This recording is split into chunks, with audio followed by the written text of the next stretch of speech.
فرماتے ہیں قال رسول اللہ صلی اللہ تعالیٰ علیہ وآلہ وسلم استقیموا۔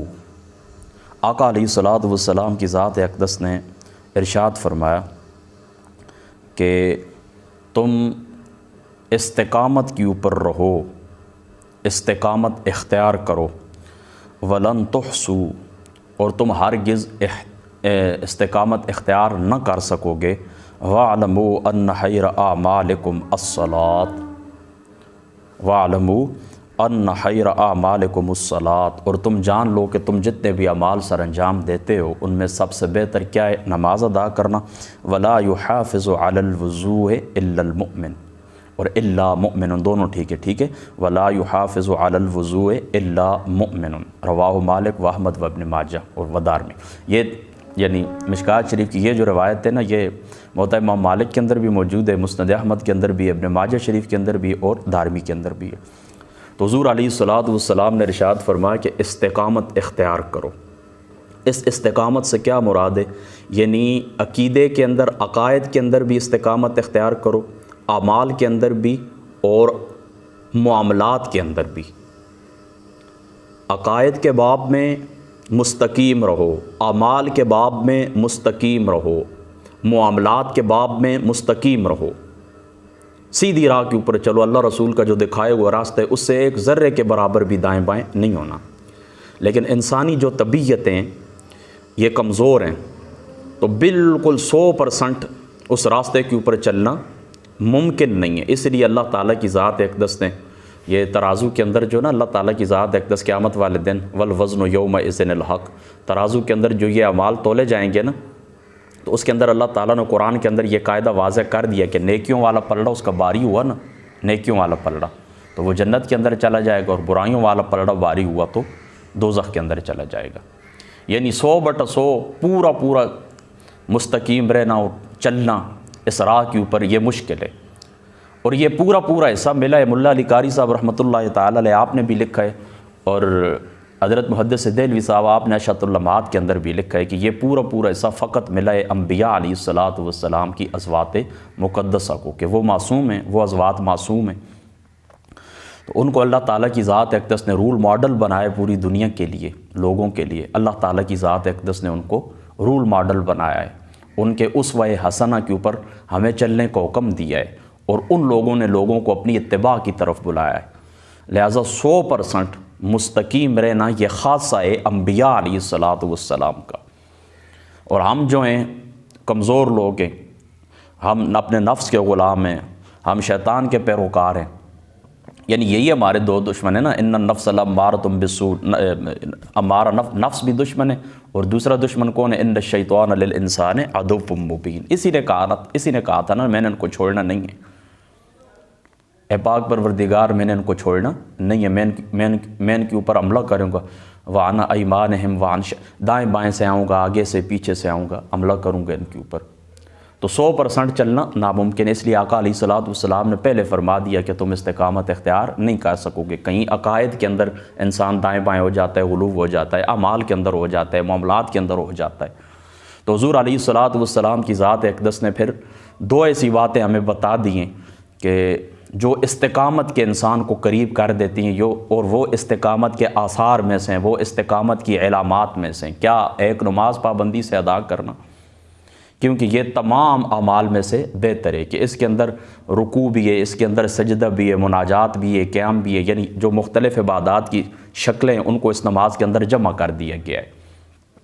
اور بھی بہت کچھ ہے، وہ جن لوگوں کے اوپر جو بینا ہوتے ہیں، دل کی آنکھ جن کی کھلی ہوئی ہوتی ہے، بہت کچھ وہ اسرار دیکھتے ہیں اور عجائبات دیکھتے ہیں۔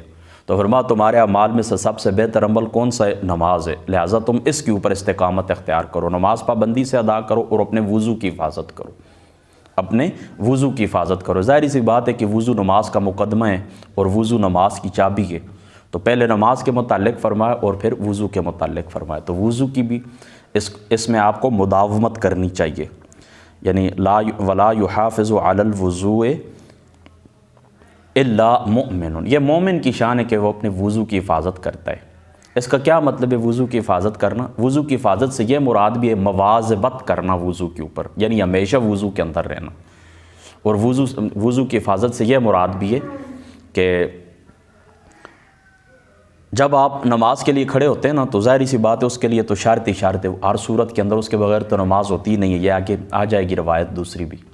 اور دوسرا 24 گھنٹے وضو کے اندر رہنا، بستر کے اوپر آپ جائیں وضو کر کے سوئیں، پھر بستر سے میں نے کئی اپنی زمانے کے اندر لوگوں کو دیکھا ہے وہ بے وضو زمین کے اوپر پاؤں بھی نہیں رکھتے، وہ اس طرح کرتے ہیں نا، اب اٹھ جاتے ہیں نا رات کو جس وقت تہجد کے لیے اٹھیں یا صبح نماز کے لیے اٹھیں تو وہ کیا کرتے ہیں کہ نیچے اترنے سے پہلے وہ تیمم کر لیتے ہیں، تیمم کر کے پھر واش روم جاتے ہیں، وہاں پر وضو کرتے ہیں، اور پھر اس کے بعد جب بھی ان کو وضو کی ضرورت پیش آتی ہے تو وہ وضو کرتے ہیں۔ ایک سیکنڈ کے لیے بھی وہ بے وضو نہیں رہتے، کیونکہ یہ جو انسان کا قلب ہے نا، انسان کا قلب یہ اللہ تعالیٰ کی جانب متوجہ رہتا ہے، اللہ تعالیٰ کی جو تجلیات ہیں، جو شعائیں ہیں نور کی، وہ انسان کے قلب کے اوپر پڑتی رہتی ہیں۔ تو ایک مومن کی شان یہ ہے کہ 24 گھنٹے حاضر باش رہے، اور جس ذات کے دربار میں پھر حاضر باش رہے تو وہاں پر تو پھر بے وضو بندہ جائے گا تو بے ادبی ہے، وہاں پر تو آداب کی یہ بات خلاف ہے۔ لہٰذا مومن کی شان یہ ہے کہ وہ ہر وقت وضو کے اندر ہی رہتا ہے، اپنے وضو کی حفاظت کرتا ہے۔ ٹھیک ہے، تو آپ کو بھی اللہ تعالیٰ توفیق دے۔ وہ دعوت اسلامی کا وہ چھوٹا سا رسالہ ہے نا، تو اس کے اندر ایک وہ 24 نمبروں کا یا کتنے کا ہے، اس کے اندر یہ بات بھی ہے کہ اکثر اوقات کے اندر وضو میں رہنا۔ تو الحمدللہ تعالیٰ میرا تقریباً اپنا میں آپ کو کہتا ہوں تقریباً میں کہتا ہوں 15 سال ہو گئے ہیں، میری عمر اب 32 سال ہے نا، تقریباً 15 سال ہو گئے ہیں الحمدللہ تعالیٰ کہ میں ایک سیکنڈ کے لیے بھی کبھی بے وضو نہیں ہوا ہوں، بس میں وضو کے اندر الحمدللہ تعالیٰ رہتا ہوں۔ ہاں یہ بات ہے کہ کبھی اس طرح کر لیتا ہوں کہ جس وقت صبح اٹھتا ہوں تو تیمم کر کے واش روم چلا جاتا ہوں، کبھی اس طرح کرتا ہوں، لیکن اس طرح بھی ہوا ہے کہ اسی طرح چلا جاتا ہوں، تیمم نہیں کرتا، پھر وضو کر کے آ جاتا ہوں الحمدللہ تعالیٰ۔ تو اس بات کی آپ بھی خیال رکھیں، اس کے اندر اللہ تعالیٰ نے بڑی برکتیں رکھی ہے۔ ایک تو بندہ وہاں پر بھی کنیکشن رہتا ہے، رات کو جو خواب دیکھتے ہیں اس کے اندر بھی پاکیزگی ہوتی ہے، ان کی تعبیر بھی بڑی درست آتی ہے، اور بھی بڑی برکات ہے، انسان ہزار بلاؤں سے محفوظ رہتا ہے، ہزار بلائیں آپ کی وہ کہتے ہیں آپ سے دور ہو جاتی ہیں وضو کی وجہ سے۔ ٹھیک ہے، تو اعمال صالحہ کے اوپر، عقائد کے اوپر، معاملات کے اوپر مداومت اور استقامت تو نہیں ہو سکتی، لیکن اس استقامت کے قریب کرنے والے آپ کو یہ دو اعمال ہیں، اپنے وضو کے اندر رہیں اور نماز ادا کریں۔ ٹھیک ہے نا، اس کے اندر کوئی بھی مشکل بات نہیں ہے۔ آگے بڑھیے، حدیث نمبر 272، بسم اللہ الرحمن الرحیم۔ یہ حضرت ابن عمر رضی اللہ تعالیٰ عنہ فرماتے ہیں، قال رسول اللہ صلی اللہ تعالیٰ علیہ وآلہ وسلم، من توضأ علی طہر، جس نے پاکی کے اوپر وضو کیا، یعنی پہلے سے اس کا وضو تھا پھر اس نے وضو کیا، کتب لہ 10 حسنات، اس کے لیے 10 نیکیاں لکھی جاتی ہیں۔ یعنی وضو کے اوپر وضو کرنا کیا ہے؟ نور علی نور ہے۔ لیکن یہ بات یاد رکھنا کہ یہاں پر تقریباً تمام محدثین نے لکھا ہے کہ وضو کے اوپر وضو اس وقت کیا جائے گا کہ جب پہلے وضو کے ساتھ کچھ نوافل ادا کیے جائیں، کچھ فرائض ادا کیے جائیں۔ یعنی آپ نے وضو کیا ہے نا، فرض نماز آپ نے پڑھی ہے، سنتیں پڑھی ہیں، قرآن کی تلاوت کی ہے، کوئی بھی نیک اعمال آپ نے بجا لائے ہیں نا، اس کے بعد پھر آپ نیا وضو کریں۔ ابھی آپ نے کیا کچھ بھی نہیں ہے، وضو آپ نے کیا، پھر آپ جائیں گے دوبارہ وضو کریں گے، تو اس طرح کرنا بعض علماء نے مکروہ لکھا ہے۔ اس کی وجہ یہ ہے نا، پانی کا بھی اسراف ہے، وقت کا بھی اسراف ہے۔ ہاں البتہ کچھ نوافل پہلے وضو سے آپ نے ادا کر لیے نا، یا فرض نماز آپ نے ادا کر لیے، تو اس کے بعد آپ کریں تو بے شک یہ کیا ہے؟ نور علی نور ہے، اور اس کے لیے آپ کو 10 نیکیاں عطا کی جائیں گی اللہ تعالیٰ کی بارگاہ سے۔ حدیث نمبر 273، حضرت جابر فرماتے ہیں، قال رسول اللہ صلی اللہ تعالیٰ علیہ وآلہ وسلم، مفتاح الجنت الصلاۃ و مفتاح الصلاۃ الطہور۔ فرماتے ہیں حضرت جابر فرماتے ہیں کہ جنت کی کنجی نماز ہے، اور نماز کی کنجی وضو اور طہارت ہے۔ جنت کی کنجی کیا ہے؟ نماز ہے، اور نماز کی کنجی کیا ہے؟ طہارت ہے۔ یعنی وضو کرتے ہیں تو مکفل دروازہ تب بھی کھلتا ہے نا کہ اس کی چابی ہو آپ کے پاس، تو نماز کی چابی کیا ہے؟ وضو۔ یعنی وضو نہیں کرتے تو نماز نہیں ہوتی، نماز کے لیے شرط ہے وضو، تو آپ وضو کر کے داخل ہو گئے ہیں تو یہ چابی ہے، وضو چابی ہے کس کے لیے؟ نماز کے لیے، اور نماز چابی ہے کس کے لیے؟ جنت کے لیے۔ یہاں پر ملا علی قاری صاحب رحمۃ اللہ تعالیٰ علیہ آپ نے مرقات کے اندر لکھا ہے کہ یہاں پر یہ جو کہا گیا ہے نا کہ جنت کی جو چابی ہے یہ نماز ہے، یعنی جنت کے اندر درجات کی چابی نماز ہے۔ یہ آپ نے یاد رکھنا ہے اس مقام کے اوپر۔ وہ میں نے عربی عبارت لکھی تھی، اپنے پاس نوٹ کی تھی، لیکن وہ میرے خیال میں کاپی گھر میں یہ رہ گئی ہے، تو یہاں پر یہ بات آپ نے یاد رکھنی ہے۔ ٹھیک ہے، کہ نفس ایمان، دیکھیں نا حدیث پاک کے اندر یہ بھی آتا ہے نا کہ کلمہ لا الہ الا اللہ یہ جنت کی چابی ہے، وہ مسند احمد کی بڑی طویل روایت ہے، اور بھی کتب حدیث کے اندر موجود ہیں۔ ایمان کس کی چابی ہے؟ کلمہ طیبہ لا الہ الا اللہ، ایمان چابی ہے جنت کی۔